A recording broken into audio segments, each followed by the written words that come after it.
Shalom semua jemaat Gereja Baptis Sikog. Apa kabar semuanya? Saya berharap semua jemaat kita, saudara-saudari seiman kita berada dalam keadaan yang sehat dan sentiasa segar di pagi hari ya. Selamat datang ke kebaktian kita pada hari ini.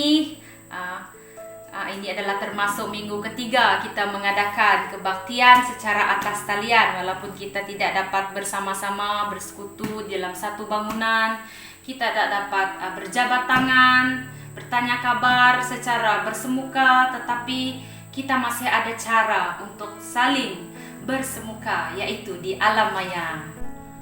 Sepanjang minggu ini kita digemparkan dengan kes COVID-19 yang semakin dekat ya di kawasan kita. Jadi apabila penyakit itu semakin dekat, kita pun akan merasa takut ya, takut untuk berada di luar, takut untuk melakukan sebarang aktiviti.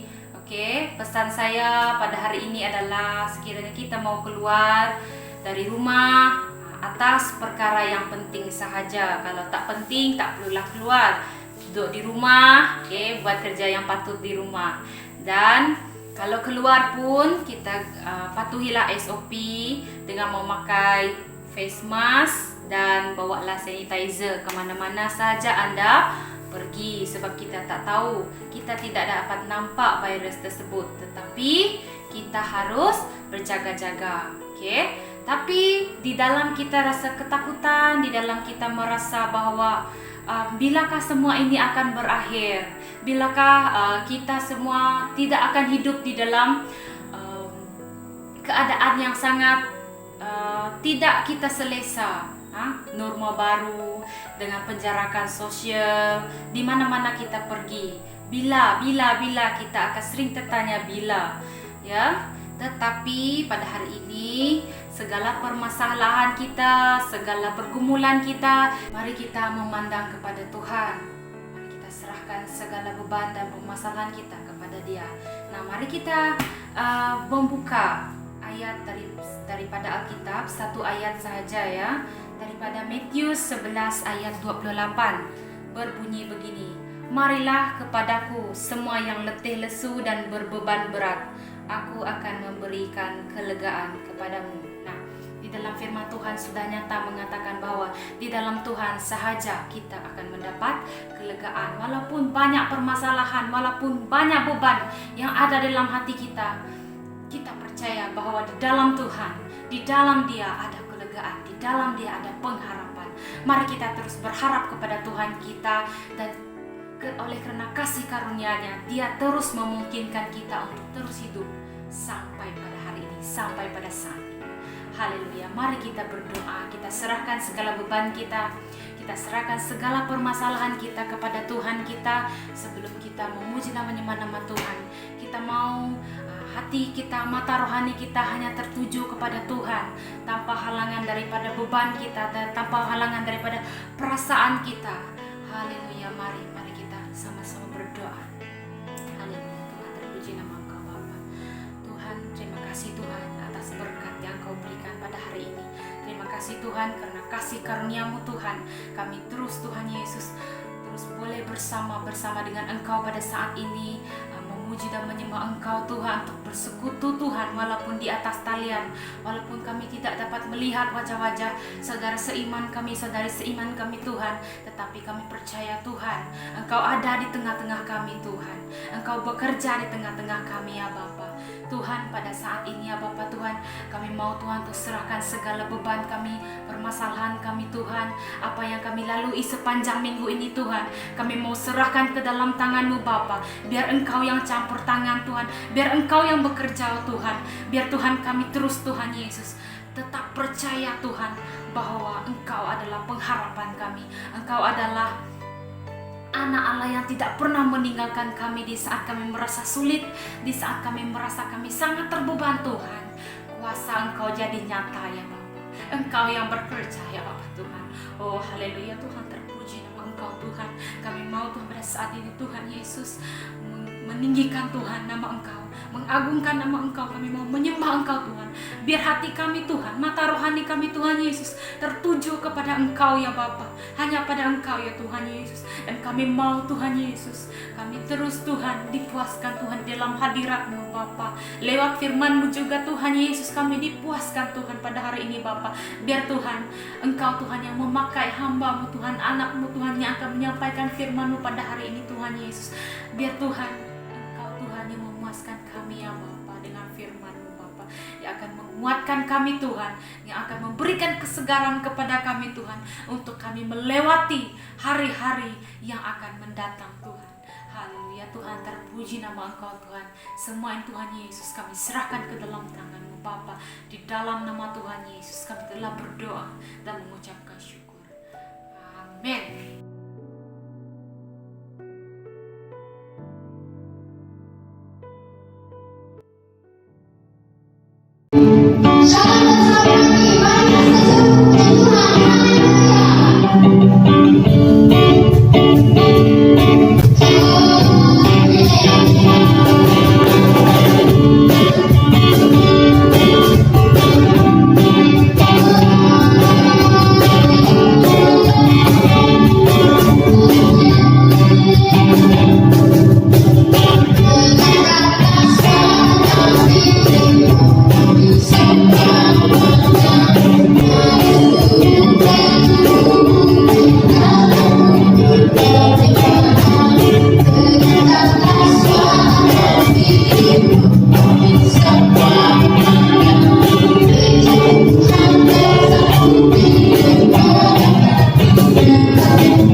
Shalom saudara dan saudari di dalam Kristus Yesus, para jemaat Tuhan yang dikasihi, kasih karunia dan damai sejahtera menyertai Anda dimanapun Anda berada. Kita bertemu lagi di dalam kebaktian online kita, dan inilah cara kita beribadah buat sementara waktu ini. Dan saya sudah sedia maklum keadaan kita di sana, keadaan COVID yang semakin meningkat dan semakin dekat dengan kawasan kampung kita, itu Kampung Sikok dan Kampung Mambong. Saya berharap bahwa jemaat-jemaat di sana tetap terus menjaga diri, ya, mematuhi SOP dan mengurangkan pergerakan ataupun pergi ke tempat-tempat yang ramai orang, baik pengebumian ataupun ada aktiviti yang melibatkan ramai orang, ya. Jadi selalu menjaga kebersihan dan elakkan untuk selalu pergi ke tempat-tempat yang ramai dikunjungi seperti kawasan-kawasan yang sudah disedia maklum oleh kita semua yang mempunyai risiko yang tinggi untuk mendapat penyakit COVID ini. Jadi saya berharap jemaat Tuhan dapat menjaga diri dengan baik-baik. Saya berdoa supaya semua jemaat dalam keadaan yang baik dan terpelihara dalam semua perkara, ya. Jadi pada pagi ini saya ingin mengungsikan firman Tuhan sekali lagi untuk kita sebagai makanan rohani bagi kita semua. Sebab saya percaya bahwa manusia bukan hanya hidup dari roti saja, tetapi manusia hidup dari firman Tuhan. Jadi pagi ini kita akan sama-sama melihat di dalam firman Tuhan, dan kita membukakan hati kita, kita menyediakan diri kita, dan supaya firman Tuhan ini boleh kita ambil, boleh kita pakai di dalam kehidupan kita, karena kita adalah orang-orang Kristen, orang-orang percaya, pengikut-pengikut Yesus, dan memang seharusnya kita menjadi orang-orang yang berpegang pada firman Tuhan. Jadi sebelum itu, mari kita berdoa terlebih dahulu. Bapa kami di surga, kami mengucap syukur untuk hari ini. Kami berkesempatan sekali lagi Tuhan untuk mengadakan kebaktian kami walaupun secara online, tetapi kami percaya Tuhan bahwa hadirat-Mu tidak terbatas, bahwa Engkau bersama dengan kami dimanapun kami berada. Saya berdoa Tuhan supaya jemaat-Mu tetap dalam keadaan yang baik dan terpelihara, dan Tuhan dalam segala perkara yang mereka perlukan Tuhan, Engkau mencukupi mereka. Dan pagi ini Tuhan, kami ingin belajar daripada firman-Mu. Kiranya Tuhan, hati kami Tuhan siap dan terbuka Tuhan untuk menerima benih daripada firman-Mu ini Tuhan. Tuhan, kiranya Tuhan biar firman ini yang membentuk kami. Kiranya Tuhan kalau Ia menegur kami rela dan terbuka Tuhan untuk menerima. Dan Tuhan, kami mau diubahkan dengan kuasa firman-Mu. Roh Kudus-Mu yang memberi kami pengertian, Roh Kudus-Mu yang memberi kami hati yang lembut, yang subur untuk kami Tuhan menerima firman ini. Terima kasih Bapa, pakailah saya yang menyampaikan, berkatilah mereka yang mendengar. Terpujilah nama-Mu Tuhan, di dalam nama Yesus Kristus, Tuhan dan Juru Selamat kami berdoa. Amin. Haleluya. Jadi hari ini saya akan berkongsi firman Tuhan yang akan saya ambil daripada Roma bab yang ke-12 ayat yang pertama. Saya ingin bacakan bagi kita semua. Firman Tuhan berkata, "Karena itu saudara-saudara, demi kemurahan Allah, aku menasihatkan kamu, supaya kamu mempersembahkan tubuhmu sebagai persembahan yang hidup, yang kudus, dan yang berkenan kepada Allah. Itu adalah ibadahmu yang sejati." Saya bacakan sekali lagi. "Karena itu saudara-saudara, demi kemurahan Allah, aku menasihatkan kamu, supaya kamu mempersembahkan tubuhmu sebagai persembahan yang hidup, yang kudus, dan yang berkenan kepada Allah. Itu adalah ibadahmu yang sejati." Haleluya. Jadi kita akan melihat satu ayat ini pada hari ini, yaitu saya membawa tema firman Tuhan, yaitu ibadah yang sejati. Ibadah yang sejati. Kalau saudara dan saudari masih ingat 2 minggu yang lalu saya ada mengongsikan firman Tuhan, yaitu dengan topik penyembah yang benar. Ya, saya mengambil daripada Injil Yohanes pasal yang keempat, ayat yang ke-19 hingga yang ke-24. Jika saudara belum berkesempatan untuk mendengar, bolehlah untuk melihat ataupun menonton di channel YouTube gereja kita. Tapi kalau saudara yang masih ingat apa yang saya kongsikan 2 minggu yang lalu tentang penyembah yang benar, dan hari ini adalah tentang ibadah yang sejati. Ini adalah kesinambungan ataupun sambungan daripada khotbah saya yang 2 minggu yang lalu. Jika 2 minggu yang lalu saya berkhotbah tentang penyembah yang benar, saya berbicara tentang orangnya ataupun pelakunya ataupun si penyembahnya. Tapi kali ini kita akan melihat tentang ibadahnya, tentang penyembahannya. Ya, kalau dulunya pelakunya, yang ini adalah perbuatannya ataupun kelakuannya ataupun penyembahannya. Itu yang akan kita lihat pada hari ini. Ya, kalau Anda masih ingat, saya berkongsi, saya ingin kita mengingat semula apa yang saya kongsikan 2 minggu yang lalu. Penyembah yang benar itu adalah yang pertama, poin yang pertama adalah penyembah yang benar tidak dibatasi oleh lokasi ataupun tempat ataupun tradisi. Itu yang pertama. Penyembah yang benar, orang Kristen yang menyembah Tuhan yang hidup di dalam roh dan kebenaran. Kita adalah tidak terbatas hanya kepada bangunan, hanya kepada tradisi yang sudah kita sedia maklum, sedia kita tahu, hari Ahad saja. Tapi kita menyembah Allah di mana saja dan setiap masa adalah penyembahan. Ya, itu adalah ibadah kita. Ya, jadi itu yang pertama. Kalau Anda masih ingat. Yang kedua adalah penyembah yang benar adalah penyembah, yaitu orang-orang yang mengenal Allah. Dan bukan saja itu, dia bukan mengenal sudah 100%, tapi dia adalah orang-orang yang mau terus mengenal Tuhan dan bertumbuh dalam pengenalan akan Tuhan. Ya, orang-orang yang sungguh-sungguh ini, penyembah-penyembah benar ini, dia tidak puas hanya berkata, "Oh, saya sudah mengenal Tuhan." Tidak, tapi dia mau terus-menerus mengenal Tuhan lebih dalam. Karena mengenal Tuhan ini memerlukan seumur hidup kita pun kita belum dapat mengenal Tuhan sepenuhnya, saudara. Karena ini berbicara tentang hubungan kita dengan Allah, keakraban kita dengan Tuhan. Jadi poin yang ketiga pula adalah penyembah yang benar adalah orang yang menyembah daripada ketulusan hati, yang sepenuh hatinya menyembah kepada Tuhan. Itulah maksudnya menyembah dalam roh dan kebenaran, saudara. Dan dia hidup di dalam kebenaran firman Tuhan. Itu adalah 2 minggu yang lalu. Jadi minggu ini kita akan melihat tentang ibadah yang sejati. Sesuai dengan ayat ini, memang tidak dapat kita lari bahwa memang inilah perkara yang ditonjolkan di dalam ayat ini. Dan kita akan mengupas ayat ini dengan begitu terperinci supaya kita dapat belajar dan kita mengambil apa yang boleh kita aplikasikan dalam kehidupan kita bahkan pada hari ini, supaya saudara dan saudari kita menjadi penyembah yang benar dan kita tahu apakah itu ibadah yang sejati. Jadi kalau kita melihat ayat ini tadi, Rasul Paulus menulis surat ini ya. Dan dia berkata, karena itu saudara-saudara, demi kemurahan Allah, aku menasihatkan kamu, supaya kamu mempersembahkan tubuhmu sebagai persembahan yang hidup, yang kudus, dan yang berkenan kepada Allah. Itu adalah ibadahmu yang sejati.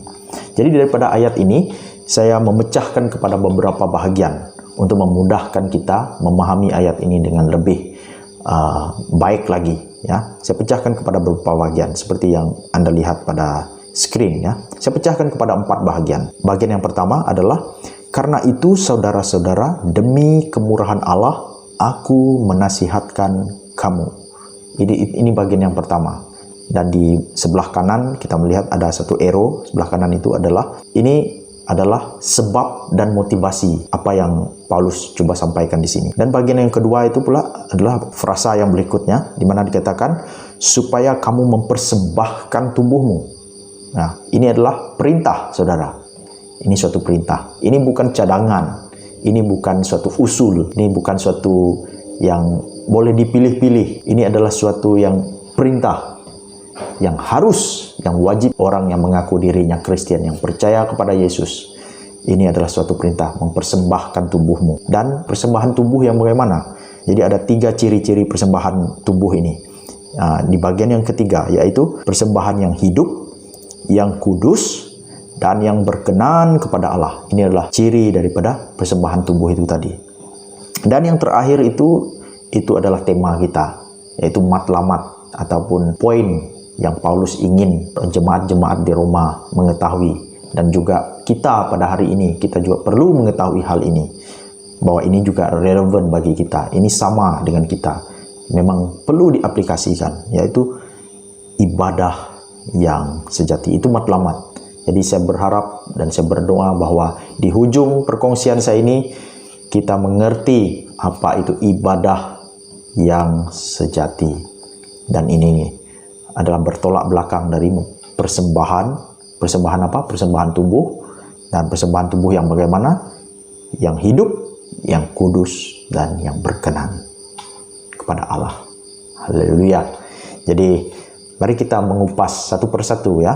Jadi daripada ayat ini saya mengambil 2 poin yang utama. Jadi poin yang pertama adalah ibadah yang sejati dimotivasi atau didorong oleh kasih karunia yang telah kita terima. Ibadah yang sejati dimotivasi atau didorong oleh kasih karunia yang telah kita terima. Ya, kenapa poin ini wujud? Ya, kalau kita melihat bagian pertama daripada ayat itu, kita membacanya, dikatakan, karena itu saudara-saudara, demi kemurahan Allah, aku menasihatkan kamu. Paulus menggunakan kata karena itu. Dalam bahasa Inggris dia menggunakan therefore. Ini bermaksud bila ada perkataan karena itu, ini selalunya menunjukkan adanya sebab atau sesuatu yang berlaku sebelumnya, ataupun ada sesuatu yang Paulus ajarkan sebelumnya, tuliskan sebelumnya.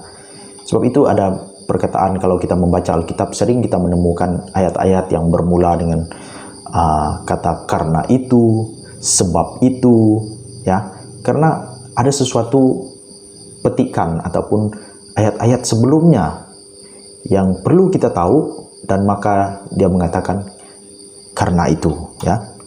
Contohnya di dalam kehidupan harian kita, kadang kita mendengar orang kata, Ali demam hari ini, si Ali demam hari ini. Karena itu, ataupun sebab itu, dia tak pergi ke sekolah. Ataupun, oh si Anu sakit, sebab itu, dia tidak datang kerja. Itu contoh. Jadi, bila kita mendengar karena itu bermaksud ada sesuatu yang sebelumnya. Ya, ada ayat yang sebelumnya yang perlu kita tahu. Jadi ayat ini berbunyi, karena itu saudara-saudara, demi kemurahan Allah, aku menasihatkan kamu. Nah, kata kemurahan Allah juga perlu kita tahu di sini ya. Kata aslinya yang lebih tepat adalah belas kasihan Allah. Ya, mercy of God. Demi belas kasihan Allah. Itu sebenarnya kata yang lebih tepat ya. Di sini dikatakan kemurahan Allah. Kebaikan hati Tuhan. Ya. Belas kasihan adalah suatu perasaan simpati terhadap seseorang yang tidak mampu baik mempertahankan ataupun tidak mampu membela diri. Saya bagikan contoh di sini adalah seseorang itu sepatutnya didenda tetapi dibebaskan karena belas kasihan majikannya. Contohnya ada seorang pekerja, dia melakukan kesalahan, dia sebenarnya menurut peraturan syarikat, dia perlu didenda, membayar suatu. Tapi karena majikan itu kesian, dia tidak mendenda pekerja tersebut.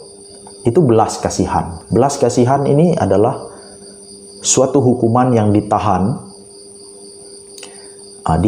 untuk diberikan, tidak jadi diberikan karena rasa simpati ataupun bebelas kasihan, walaupun orang tersebut tadi layak menerima hukuman tersebut, tapi ditahan. Nah, itu belas kasihan. Kasih karunia adalah di mana orang tersebut juga layak untuk dihukum, tetapi bukan saja ditahan hukuman, tetapi Allah memberikan anugerah kebaikan kepada orang itu. Nah, itu kasih karunia. Jadi belas kasihan dan kasih karunia ini sebenarnya saling mendekati satu sama lain. Ya, agak sinonim dengan satu sama lain. Jadi tidak salah untuk mengatakan bahwa belas kasihan adalah juga sebagian daripada kasih karunia Tuhan. Jadi kalau kita membaca kitab Roma ini, sebenarnya kitab Roma ini boleh kita bahagikan kepada dua bagian yang besar. Dari bab yang pertama sampai bab yang ke-11, ini adalah bagian yang pertama. Dan apakah bagian ini? Ini disebut sebagai doktrin asas Kristen. Ya, di dalam bab 1 hingga 11 ini Paulus banyak menulis hal-hal tentang pengajaran yang sangat sistematik tentang Injil, tentang doktrin pembenaran karena iman. Nah, yang perlu kita tahu ya. Manakala bagian yang kedua adalah bab yang ke-12 hingga bab yang ke-16. Ini adalah bagian nasihat-nasihat yang praktikal yang berkaitan dengan kehidupan harian. Bagaimana umat Tuhan melayani sesama sendiri, ya, bergaul sesama sendiri, sikap-sikap umat Tuhan yang bagaimana sikap umat Tuhan dengan pemerintah, ya, di bab yang ke-13. Dan seterusnya, bagaimana dalam hal-hal mereka bergaul sesama sendiri, mengasihi sesama sendiri. Nah, itu adalah nasihat-nasihat yang praktikal. Jadi Paulus selalu menggunakan, menyusun suratnya dengan cara sebegini. Dia selalu mengajarkan dulu doktrin, ajaran, lepas itu barulah praktikal. Karena Paulus percaya bahwa orang percaya harus mempunyai dasar yang teguh dahulu, yaitu memahami ajaran firman Tuhan, ajaran Injil. Lepas itu barulah praktikal, bagaimana kita respon kepada Injil Yesus Kristus itu tadi. Jadi apabila Paulus berkata karena itu merujuk kepada tulisannya di 11 bab yang pertama tadi. Jadi apa yang Paulus ajarkan di 11 bab yang pertama itu? Kita boleh lihat, saya meringkaskan seperti yang Anda lihat pada slide ya. Di 11 bab yang pertama ini, Paulus mengajarkan, contohnya di bab yang pertama sehingga bab yang ketiga, Paulus di sini menekankan tentang keadaan manusia yang berdosa. Ya, dia mencatatkan bahwa manusia semuanya berdosa, baik orang Yahudi maupun orang Yahudi, semuanya melanggar hukum Tuhan. Ya, sebab itu di dalam bab yang ketiga, kalau kita membaca, Paulus mengatakan, tidak ada yang benar, seorang pun tidak ada seorang pun yang berakal budi, tidak seorang pun mencari Allah. Semua orang telah menyeleweng, mereka semua tidak berguna, tidak ada yang berbuat baik, seorang pun tidak. Ya, dan di kemuncak bab yang ketiga itu, di ayat yang ke-23, ayat yang sering orang petik, ya, yaitu berkata, karena semua orang telah berbuat dosa dan telah kehilangan kemuliaan Allah. Lepas itu di bab ayat yang ke-24 berkata, dan oleh kasih karunia telah dibenarkan dengan cuma-cuma karena penebusan dalam Kristus Yesus. Dan ini berita baiknya. Berita buruknya di ayat 23, semua orang telah berdosa. Tapi di ayat yang ke-24 berkata, oleh kasih karunia kita telah dibenarkan dengan cuma-cuma karena penebusan dalam Kristus Yesus.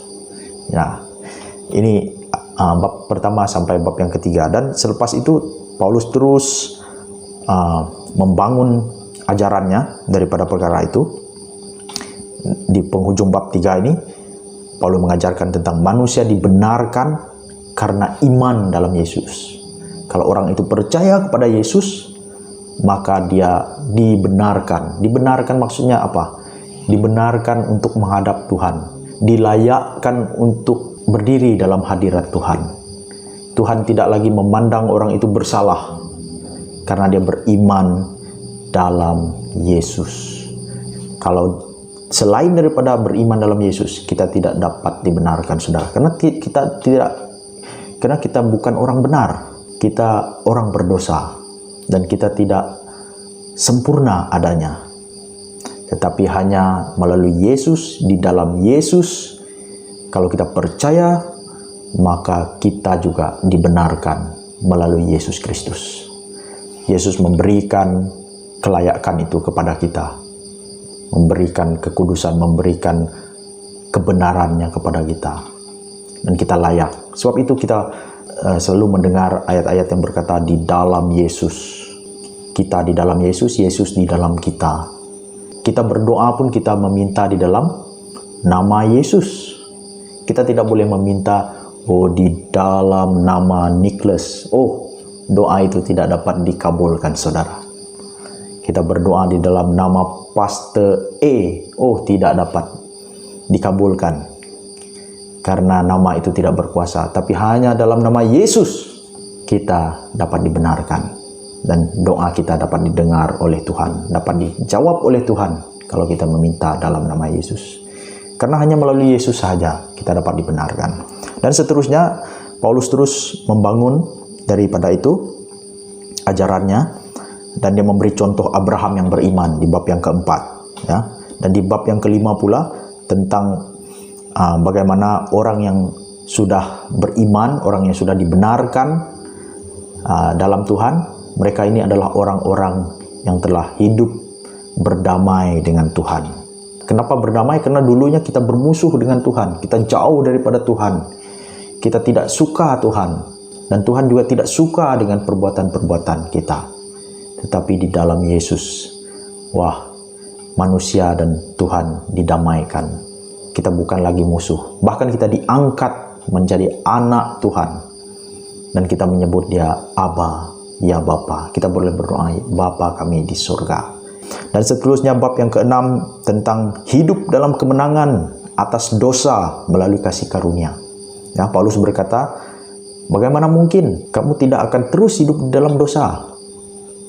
Karena kamu bukan lagi hidup di bawah hukum Taurat, tapi hidup di bawah kasih karunia. Jadi jika ada orang terus hidupnya di dalam dosa, ada kemungkinan beberapa hal.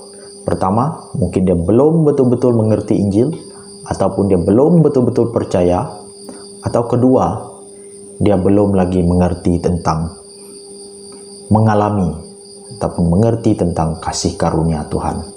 Kasih karunia Tuhan itu melepaskan, ya saudara. Kasih karunia itu membuat kita lebih lagi mengasihi Tuhan. lebih lagi mau mendekatkan diri kita kepada Tuhan, bukan untuk melarikan diri. Lebih lagi mau taat kepada Tuhan, bukan membuat kita semakin memberontak. Ya, jadi itu yang Paulus tuliskan. Kita bukan semakin berdosa karena telah diterima oleh Tuhan, karena telah diselamatkan, karena telah diampuni, tapi kita semakin lagi bergiat, kita semakin lagi mengasihi Tuhan. Ya, itu yang Paulus ingin coba sampaikan, ya. Dan di bab yang ketujuh tentang perlawanan antara daging dan roh, dan ini adalah suatu pergumulan yang memang tidak dapat kita sangkal, bahwa walaupun kita sudah menjadi orang percaya, kita sebenarnya masih bergumul di dalam daging kita. Dan Paulus menggunakan contoh dirinya sendiri, di mana dia mengatakan bahwa apa yang dia ingin lakukan tapi dia tidak lakukan. Ya, itu karena ada suatu perlawanan di antara keinginan daging dan keinginan roh. Dan begitu juga kita, seringkali kita juga sama. Kadang-kadang keinginan kita untuk berdoa, tetapi tubuh kita sepertinya lemah dan malas untuk melakukannya. Kita mungkin ada keinginan untuk pergi beribadah kalau ibadah dibuka ataupun ada persekutuan, tapi sepertinya ada suatu keinginan lain yang timbul, yang rasa tidak mahu, ataupun rasa ada yang alasan-alasan tertentu yang daripada daging kita. Itu yang dimaksudkan oleh Paulus di sini, ya. Jadi ini berterusan, saudara dan saudari, tapi kita dianjurkan supaya kita hidup menurut keinginan roh. So itu di bab yang ke-8, di mana Paulus mengatakan kita hidup oleh roh, hidup sesuai dengan pimpinan Roh Kudus. Dan di bab 8 ini merupakan kemuncak dan pengharapan sebenarnya bagi orang-orang percaya. Dan di sini Paulus mengatakan tidak ada lagi penghukuman bagi orang percaya.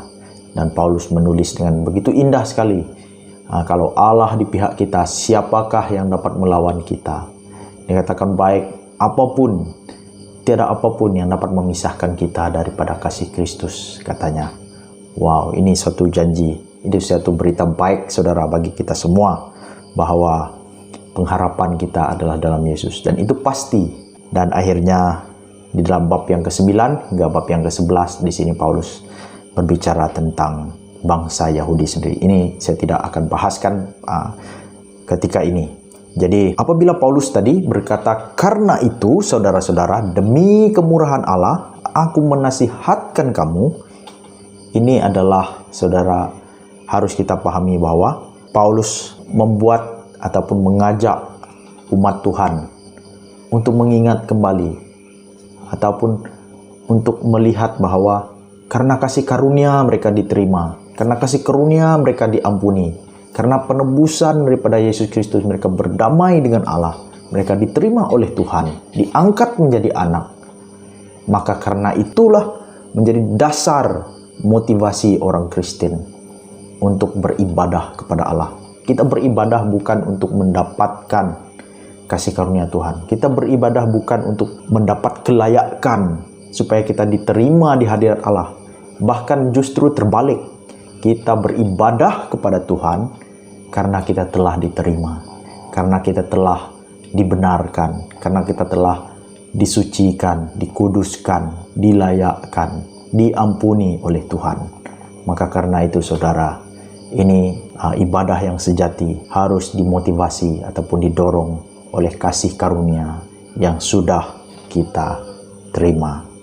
Ya, jadi kita mempunyai sebab yang kukuh untuk beribadah kepada Tuhan. Motivasi kita adalah berita baik, ya, Injil Yesus Kristus, karena kemurahan hati Tuhan, kebaikan hati Tuhan. Jadi itulah sebab Paulus menulis, karena itu demi kemurahan Allah, karena itu demi belas kasihan Tuhan, aku menasihatkan kamu, kata Paulus di sini, ya. Poin yang kedua adalah ibadah yang sejati adalah penyerahan hidup yang penuh. Di bagian kedua ayat ini berbunyi berkata, supaya kamu mempersembahkan tubuhmu sebagai persembahan yang hidup, yang kudus, dan yang berkenan kepada Allah. Itu adalah ibadahmu yang sejati. Di sini kita melihat apa yang dipersembahkan di sini, yang Paulus tuliskan di sini adalah mempersembahkan tubuh. Dan persembahan yang bagaimana? Tubuh yang bagaimana? Yaitu ada 3 perkara di sini yang disebut, yang hidup, yang kudus, dan yang berkenan kepada Allah.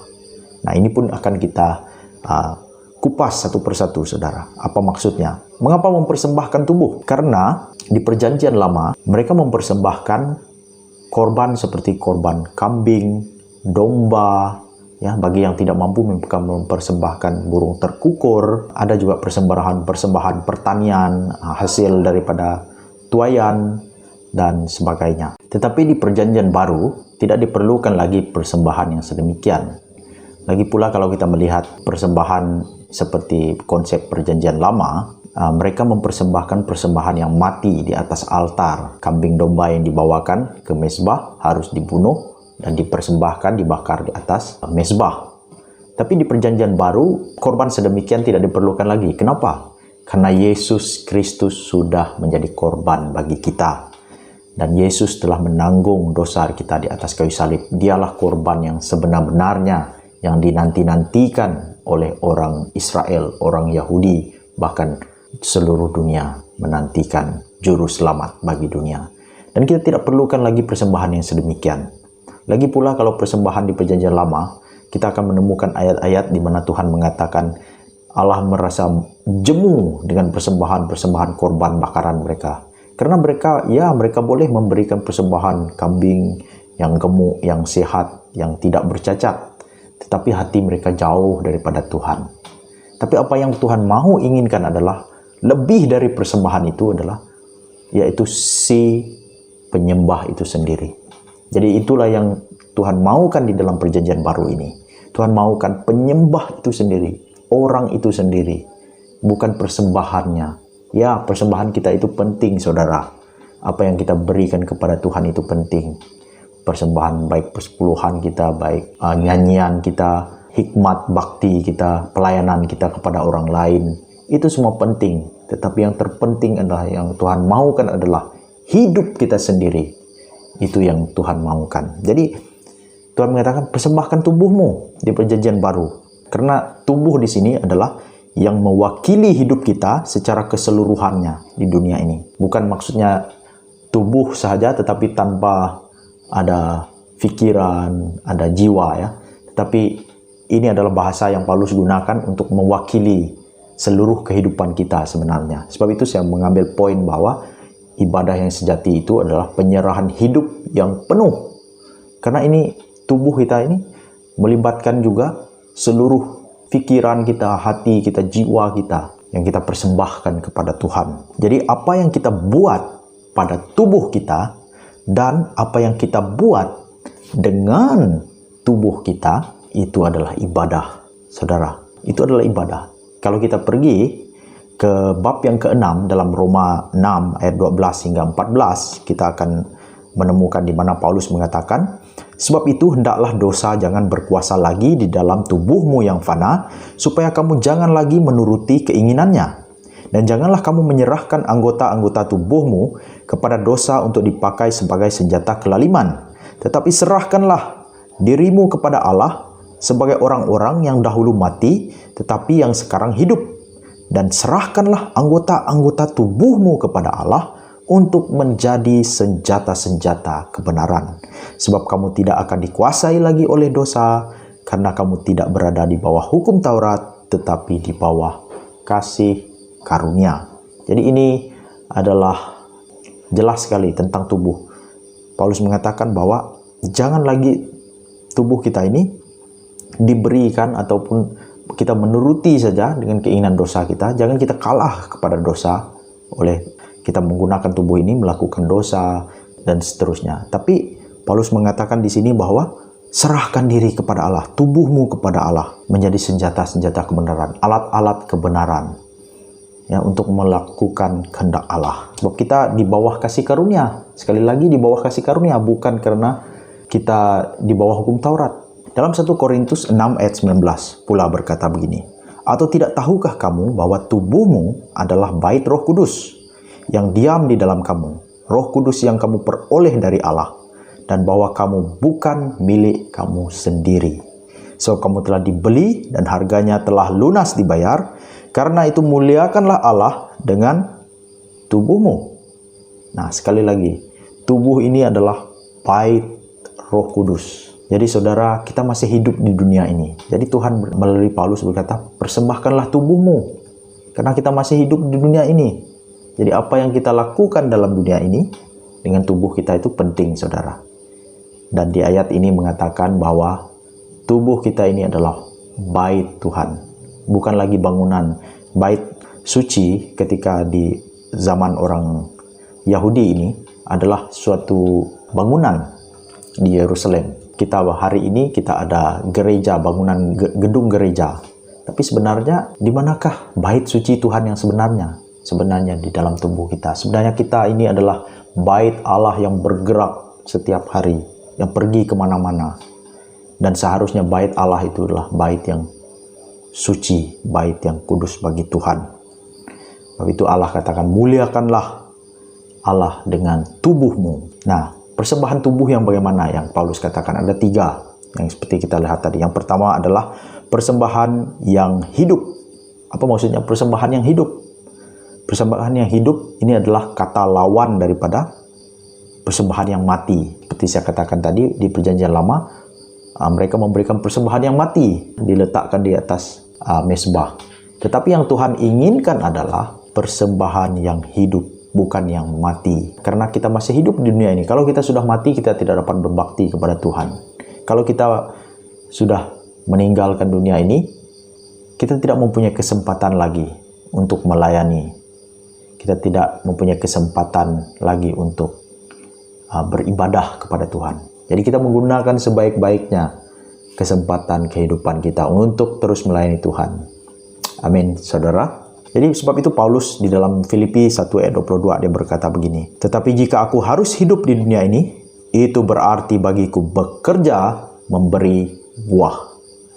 Nah, bagi Paulus, pemikiran dia sederhana dan direct. Dia berkata, bagi saya kalau saya masih hidup, maksudnya saya harus memberi buah. Maksudnya dia terus berbakti kepada Tuhan dan kepada orang-orang di sekitarnya, melayani orang-orang di sekitarnya. Itu yang dimaksudkan oleh Paulus. Seterusnya, persembahan yang kudus. Apa yang dikatakan persembahan yang kudus? Kata kudus sering disalahartikan dengan memaksudkannya dengan maksud tidak berdosa. Ini sering kita dengar ya. Kalau kita bertanya, apa maksud kudus? Orang akan terus berpikir, oh, kudus adalah tidak berdosa. Ya, itu sebenarnya memang sebahagian daripada pengertian daripada kata kudus itu, lebih kepada aplikasi daripada maksud tersebut.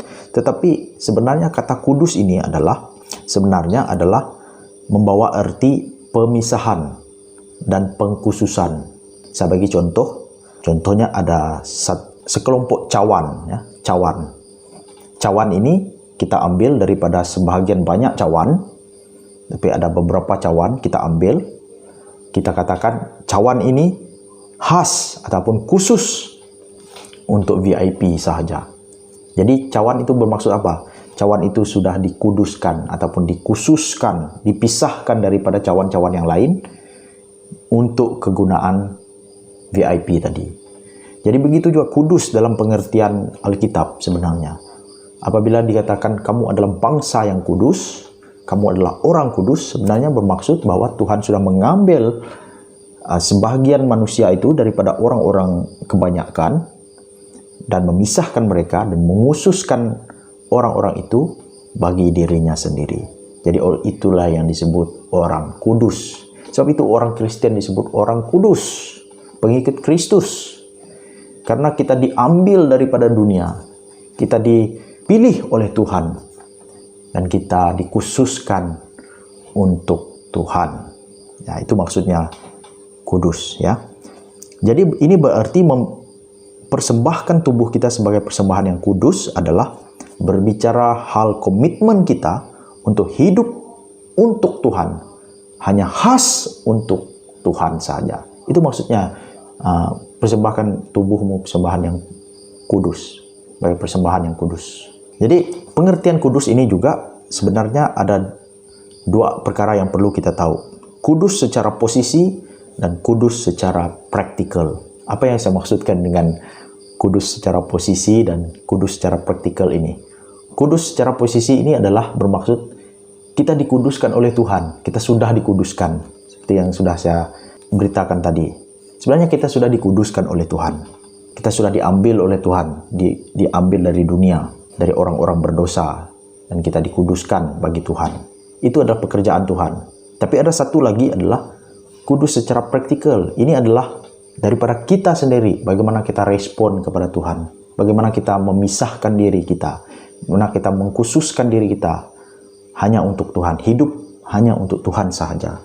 Secara posisi, ini secara yang Tuhan sudah lakukan kepada kita. Contoh dalam Ibrani 10 ayat yang ke-10 dikatakan kita sudah dikuduskan satu kali untuk selama-lamanya oleh persembahan tubuh Kristus. Ya, dalam Ibrani 10 ayat 10. Dan di 1 Petrus 2 ayat yang ke-9 yang sering kita dengar orang sebut tentang kamulah bangsa yang terpilih, kamulah imamat yang rajani, bangsa yang kudus, umat pilihan Allah sendiri. Jadi itu bermaksud kita sudah dikhususkan oleh Tuhan. Ya, itu pekerjaan Tuhan. Tapi yang praktikal adalah tanggung jawab kita, yaitu apa yang kita harus lakukan untuk sesuai dengan status kita sebagai orang kudus. Ya, banyak orang sudah menjadi orang Kristen, tetapi kehidupannya sepertinya tidak ada beza dengan kehidupan orang dunia. Tapi sepatutnya adalah jika kita adalah anak raja semesta alam, anak Tuhan, maka sepatutnya jugalah kita berbeda daripada orang-orang yang belum mengenal Tuhan. Ya. So itu dalam 1 Petrus 1 ayat 15 ayat 16 berkata, kuduslah kamu sebab aku kudus.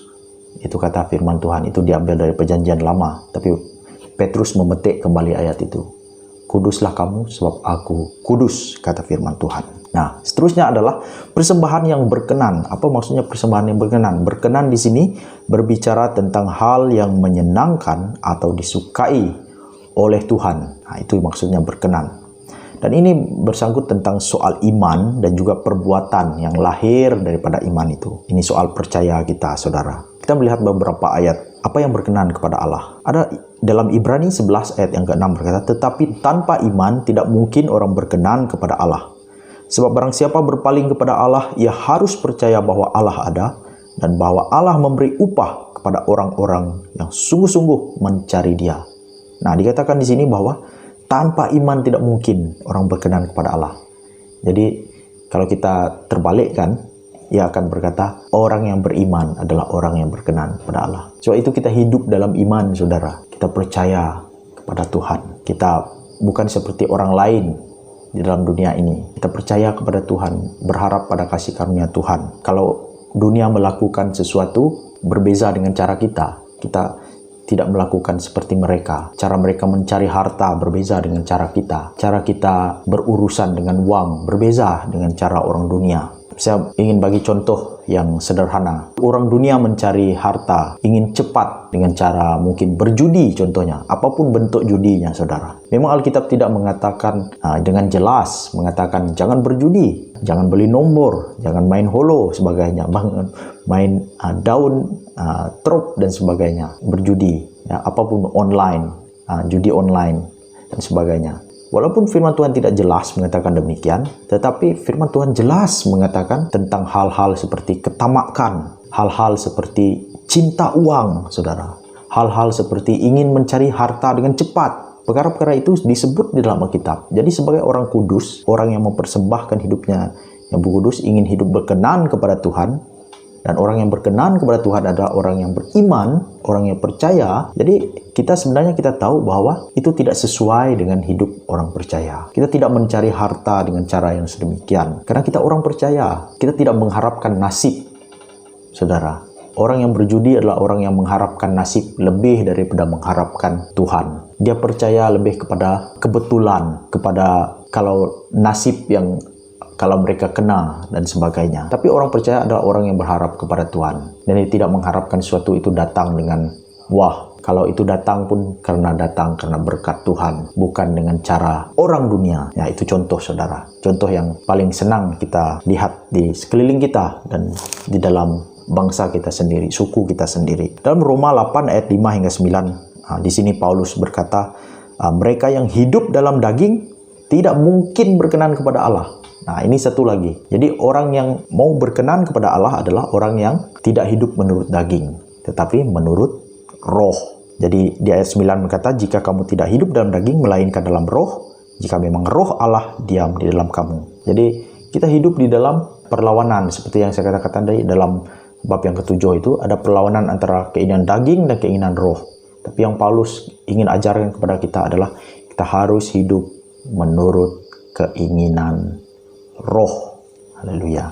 Lepas itu di dalam Kisah Para Rasul 10 ayat 35, di mana dikatakan setiap orang dari bangsa manapun yang takut akan Dia dan yang mengamalkan kebenaran berkenan kepadanya. Jadi apakah persembahan, bagaimana tubuh yang berkenan, bagaimanakah hidup yang berkenan kepada Tuhan? Adalah orang-orang yang takut akan Tuhan, yang mengamalkan kebenaran. Bukan hanya tahu kebenaran, tapi yang mengamalkan kebenaran, saudara. Banyak contoh yang boleh saya berikan, tapi kita boleh fikirkan sendiri. Kita boleh aplikasikan, kita boleh renungkan firman ini, saudara dan saudari dalam Kristus. Ibrani 13 ayat 16 berkata, janganlah kamu lupa berbuat baik dan memberi bantuan, sebab korban-korban yang demikianlah yang berkenan kepada Allah. Jadi apa yang berkenan kepada Allah?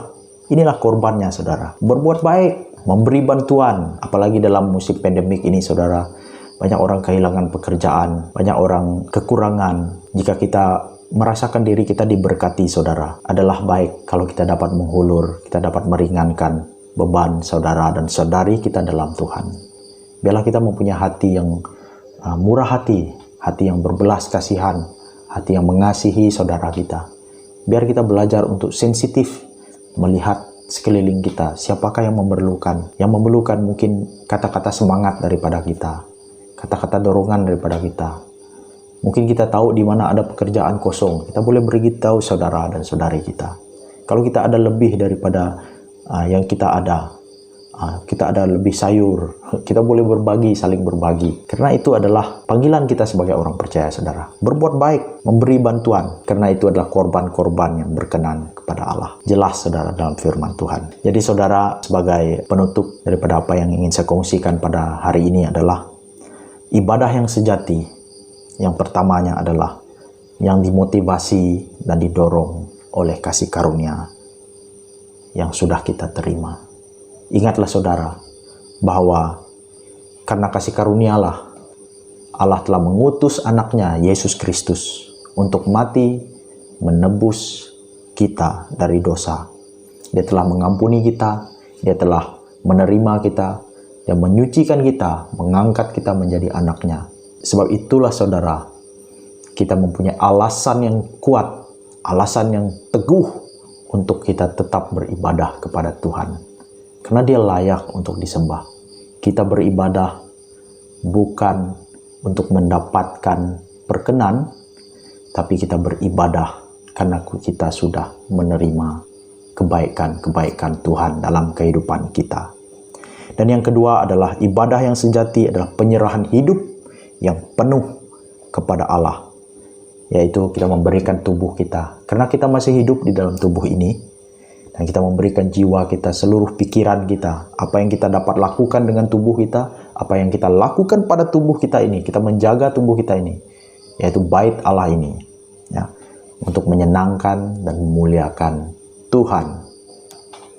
Dan selagi kita masih hidup dalam tubuh jasmani ini, marilah kita mau hidup berkenan kepada Tuhan. Haleluya, saudara. Jadi kita renung-renungkan firman ini dan kita coba aplikasikan dalam kehidupan kita. Di manakah kelemahan kita, di manakah kekurangan kita? Apakah kita sudah lupa kebaikan Tuhan dalam kehidupan kita? Apakah kita lupa kita sudah diselamatkan? Kita adalah orang-orang kudus. Adakah kita lupa bahwa kita tidak sama seperti orang lain? Tidak sama dengan orang dunia? Adalah kita lupa bahwa kita adalah orang-orang berhutang pada kasih karunia Tuhan, belas kasihan Tuhan, kemurahan hati Tuhan. Jangan kita lupa itu, saudara, karena Tuhan mengasihi kita. Dan ibadah yang sejati adalah penyerahan penuh. Mari kita belajar menyerahkan sepenuhnya. Pekerjaan kita itu adalah ibadah kita. Persekolahan kita itu adalah ibadah kita. Ibadah tidak terbatas hanya di gereja, hanya ketika kita berdoa. Apapun yang kita lakukan dalam hidup ini, biarkan semuanya itu adalah ibadah kita kepada Tuhan. Haleluya. Mari kita berdoa. Bapa, terima kasih Tuhan untuk firman ini. Kami tahu Tuhan bahwa Engkau memanggil kami orang-orang percaya, orang-orang kudus, dan kami adalah milik-Mu ya Tuhan. Ajar kami Bapa, supaya kami menjadi orang-orang yang sungguh-sungguh mengikuti firman-Mu. Ya Tuhan, biarlah kami tidak lupa akan betapa besar kasih-Mu Tuhan. Kasih karunia-Mu yang telah memilih kami, yang menyelamatkan kami, yang menebus kami ya Tuhan. Sehingga kami layak di hadapan-Mu. Kami dulunya orang berdosa, tapi kami diterima menjadi anak-Mu ya Tuhan, melalui iman dalam Yesus Kristus. Ya Tuhan, itulah sebabnya Tuhan, kami mempunyai alasan yang kukuh untuk kami beribadah kepadamu. Kami menyembah Engkau Tuhan karena Engkau layak.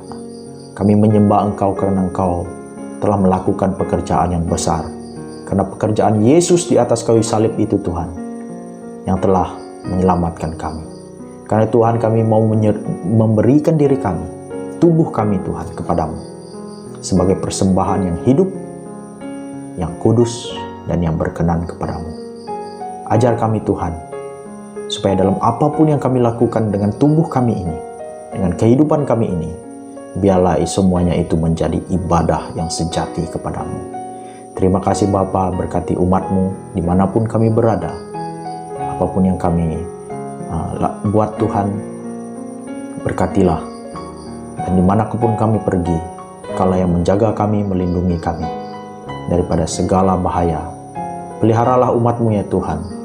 Engkau yang mencukupi dalam segala keperluan jasmani, keperluan rumah mereka, anak-anak mereka, persekolahan mereka, pekerjaan mereka ya Tuhan. Dan begitu Tuhan, keperluan rohani kami sendiri, biarlah jiwa kami sentiasa haus akan Engkau, rindu bersekutu dengan anak-anak-Mu, rindu bersekutu dengan Engkau ya Tuhan, di dalam doa kami, dalam pembacaan firman Tuhan, perenungan firman Tuhan. Haleluya Tuhan. Terima kasih ya Bapa. Kami serahkan semuanya Tuhan ke dalam tangan-Mu.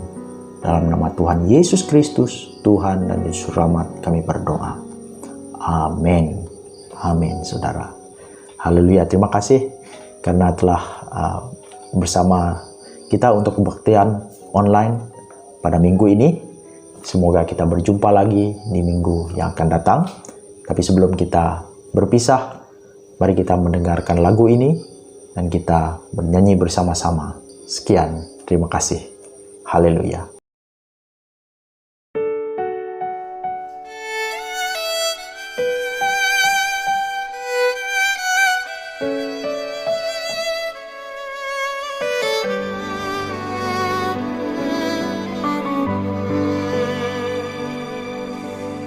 Ini aku, semua milikku, ku serahkan padamu Tuhan. Penyesalan dan kebanggaan, suka dan duka, semua ku serahkan. Yang telah lalu, yang akan datang, hasrat dan harapan yang terbayang, masa depan dan rencanaku, semua ku serahkan dalam tangan-Mu.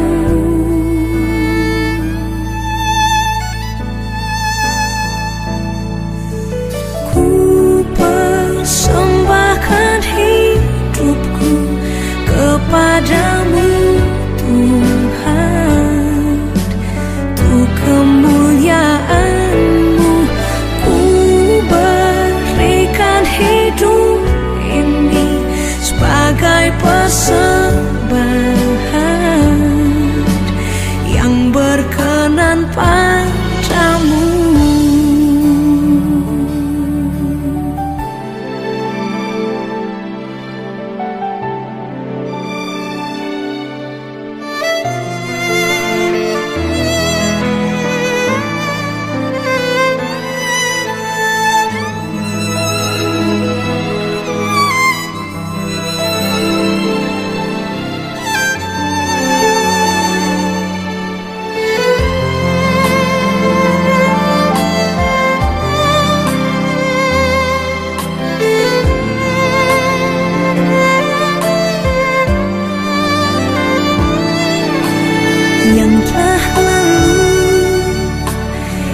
akan datang, hasrat dan harapan yang terbayang, masa depan dan rencanaku, semua ku serahkan